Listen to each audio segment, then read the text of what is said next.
Mishcon Academy digital sessions.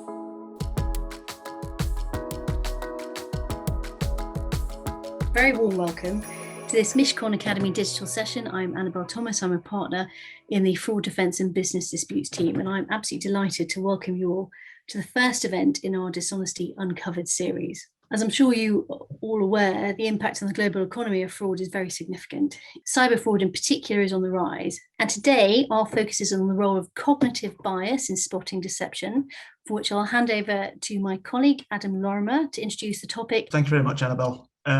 When we started looking at this subject, it occurred that the challenges of identifying dishonesty, mitigating cognitive biases are likely to be particularly significant in the work of the world's intelligence communities. Intelligence analysts have to develop objective, timely assessments on complex issues while understanding and addressing their own biases and continually factoring the possibility of adversary attempts at deception. Joining me to discuss the topic of using techniques from the intelligence community in the private sector is John Taylor, an expert on intelligence analysis and identifying deception. John joined the UK Foreign and Commonwealth Office in 1971. Since 2001, he has run his own company, training intelligence and security services around the world and providing expert consultancy and training to the private sector. John, welcome. With that, I will hand over to you.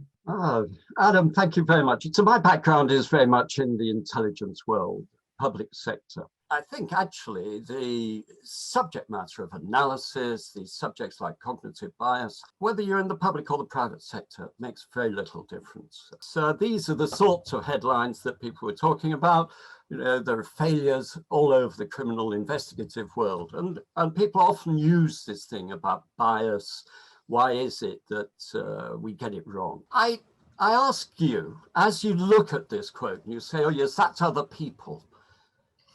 But, you know, the more I've been in this business and the more I've tried myself to think about it, I recognize that actually I have prejudice and I have pride and vanity. And it's really hard to pull back and to think a little bit more carefully about what it is. So this is what I'm going to try and do. I've chosen those words quite carefully, well, very carefully actually. This is a world not of blacks and whites. When we talk about detecting deceit, there's no 100% certainty about whether somebody is lying or not. All we can do is reduce the impact of these things. And the way to do that is by more rigorous analytical techniques. It's about making decisions without any logic. There are many, many examples, although psychologists and others give them different names. I've got 4. It's where we infer or interpret information from data to support beliefs that you already have. You tend to collect information which confirms your initial suspicions. And this is a bias and it's something to be avoided. The next one is anchoring. You jump to conclusions too quickly, and particularly based on first impressions. When you go into an interview with somebody and you notice, you know, that they're slovenly or they're not really paying attention, you sort of dismiss them. But somebody who's smartly dressed, somebody who's attentive, who smiles at you, immediately makes a good impression. You're going to tend to believe that. I know this is well known, but so often we forget it. Groupthink.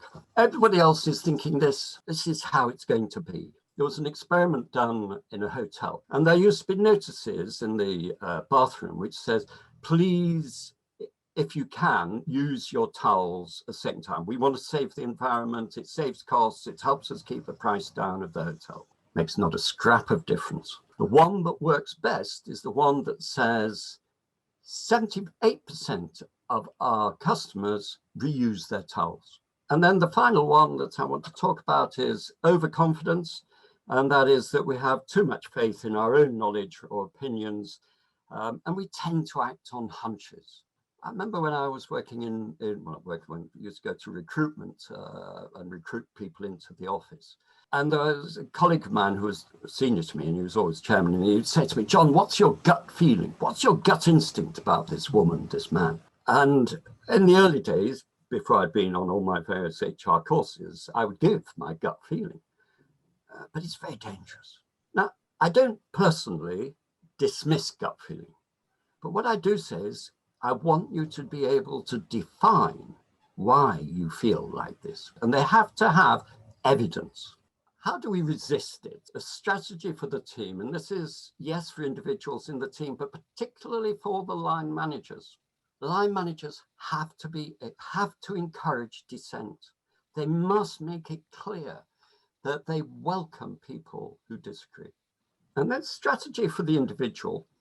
Cognitive interviewing is incredibly difficult. If you are interviewing somebody in the accounts department because you're looking at a fraud and you want to find out the best information from these people, then these three things are so important. The discipline of open questions. We all know what an open question is, but goodness me, it's difficult to do. As you walk down the pavement, did you see anything? That's a perfectly open question. And then if you said, as you walk down the street, did you see any broken glass on the pavement? That's immediately suggesting that there was, but not definitely. But then if you say, did you see the broken glass on the pavement, that immediately says there was. And anybody, as you know, who is answering that question will say, oh my goodness, there was broken glass on the floor. I should know about it. And they will say, well, yeah, I think there was. And that's the problem. Once you've asked a question, don't interrupt. And immediately the speaker says, okay, fine, well, I'm not going to try and remember anything here. And then finally get people to see it from a different perspective. So who else was there? What would they have seen? A line comes in many ways. I'm not going to go through each of these, but basically they're all up there. Impression management, exaggeration. If I give you some information, which I've been doing quite a lot of information, how much of that information do you remember after 5 minutes? 1 hour, 8 hours? There isn't a psychologist or a scientist who would disagree with this now, that after 5 minutes, we have forgotten 50% of the information given to us. And that goes down to about 29% over a month. It goes much slower. What happens when we lie? Our heart rate goes up, our pulse changes, we sweat a bit more, and that's what the polygraph measures. But there are verbal cues that we give, the way that we use words, we tend to use the passive tense, vocal cues, so that's the tone of your language. And of course, what everybody's favorite is body language, and whether you touch your nose. There's good evidence that suggests that when you lie, your pulse rate goes up, the hairs in the back of your nose stand up a little bit on end. What causes these changes? Our brain is having to work harder. We're having to think more, and that changes what's going on in our body. For many of us, we don't want to be caught lying. It's something that we're taught from a very young age not to lie, and this is something which we work hard on. We feel guilty about lying. And then afterwards, we've done it. And I'm afraid Bill Clinton, after that tremendous press interview when he denied having any sexual relations with Monica Lewinsky, as he walks away, you can see him smirking. What are the influences? Fairly simple, is complexity, motivation. The liar's personality, interesting. Psychopaths don't have any guilt. They find it really easy. It's a sort of bit of a thing for them. They like doing it, and so regularly they lie just for fun, really. There's no 100%. The polygraph is about 80% when handled with a really good polygrapher. So many other things can cause the same reactions.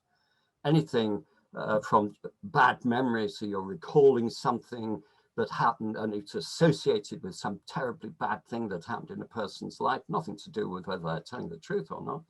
It can also be because you fancy someone, both men and women. When we fancy someone, our pupils of our eyes gets bigger, but that happens when you lie as well. So you don't know if somebody is lying to you or whether they fancy you. That's a bit of a problem there sometimes. If you detect any of these signals, what we train people to do is to investigate further. The amber light is flashing. Have a look at it.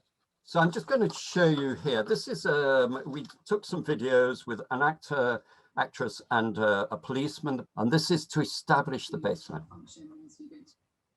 We go into slow motion because we always like to use slow motions, see where their hands are, the face, and everything else like that. So that's the baseline. That's Lara, who was the actress there. That was her telling the truth. Here, the policeman has asked her something else, and a genuine lie. She's not acting. It is a genuine lie. And you can see a very different kind of body language. Let's have a look at analysis. Situational awareness. So this is the what, the who, the when, and the where, if you like. I still think it's useful, but what is actually happening now? And then to look at the whys and the hows, and try and understand that, explaining why the situation is as it is. Then we look, if we carry on with the W's, the whither. Where is this going to take you? What are the events that are going to unfold in the next thing if this situation is not changed? We go into companies, we've developed a tool which identifies the estimates and the strategic notice. So we know that there is a problem, and we come in with a solution, and we're working with cyber people and others. We identify what is happening and things like that. And then we say, okay, well, what we want to do is to do a survey to find out more about the whys. And the answer always comes back that the why is because of bad management. This analysis is not very comfortable for senior managers. It's difficult information, it's uncomfortable information. It doesn't fit with their perception, which is it's an individual, he's a bad apple, get rid of him. So some of the tools, and this is the sort of thing that I used to, and King's College do now. Mind mapping, very good way of doing along with starbursting, very good way of doing the who, what, where, when. SWOT, looking at what the situation is now, the threats now, but also looking to the future. What are the things in the future, the opportunities and the threats in the future?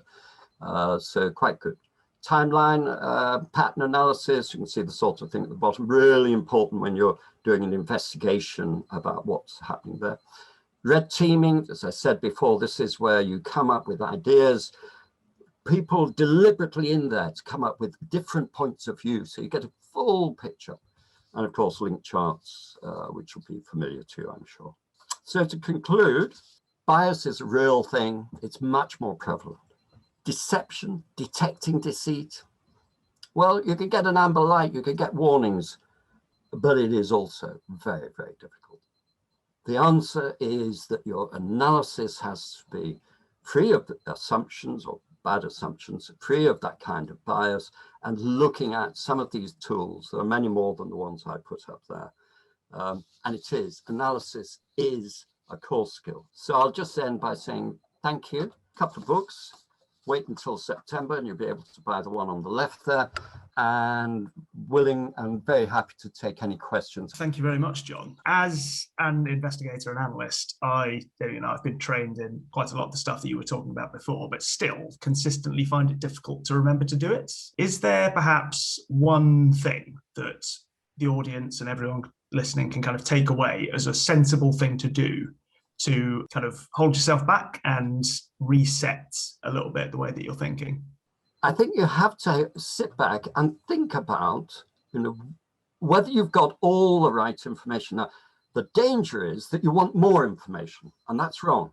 You don't need vast amounts of information. You need important, significant, crucial bits of information.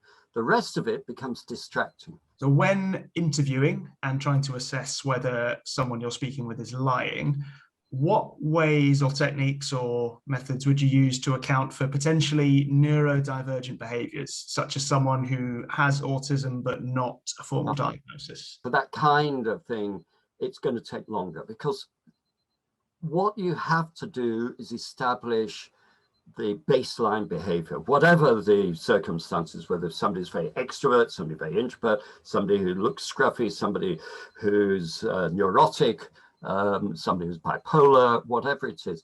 So you have to give yourself sufficient time to get what we call the baseline. Polygraphers do this. The first questions in a polygraph are always, how old are you? And some difficult questions, and then gradually move it into a field of your particular interest. And for people who have autism or bipolar or any of those sorts of psychological disorders, you just need a bit more time, I suspect, to get the base rate. John, thank you so much for taking the time to join us this afternoon, and to everyone in the audience. Thank you very much. Thank you to you, Adam, particularly, for very well chaired meeting. Thank you. The Mishcon Academy Digital Sessions. To access advice for businesses that is regularly updated, please visit mishcon.com.